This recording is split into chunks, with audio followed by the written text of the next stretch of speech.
சரி, இந்த நாளில் ஆண்டவருக்கு என்ன செய்தி வைத்திருக்கிறான்னு கேட்குறீங்களா? நீதிமொழிகள் 23 நிச்சயமாகவே முடிவு உண்டு, உன் நம்பிக்கை வீண் போகாது.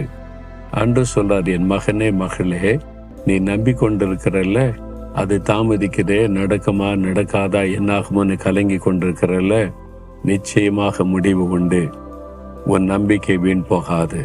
எங்க நடக்க போகுதுன்னு மனசு வந்து போயிருக்கிறீங்களா? இன்றைக்கு உங்களை பலப்படுத்துகிறார், உங்களுக்கு ஒரு அற்புதம் செய்ய போகிறார். உங்களுடைய நம்பிக்கையின்படியே ஒரு அற்புதத்தை செய்து உங்களை மகிழ பண்ண போகிறார். நான் நம்பின காரியம் கர்த்தரால் எனக்கு வந்தது என்று சொல்லி மகிழ்ச்சியோடு ஆண்டவரை துதிக்க போறீங்க. ஆண்டவரே, என் நம்பிக்கை வீண் போகாது, நிச்சயமாய் முடிவு உண்டு, நான் அதை விசுவாசிக்கிறேன். உம்முடைய வாக்குத்தத்தம் எனக்குரியது, அதன்படி நான் நம்பியிருக்கிற காரியத்தில் அற்புதம் செய்து ஆசீர்வதிக்கிறதற்காய் ஸ்தோத்திரம் ஸ்தோத்திரம்.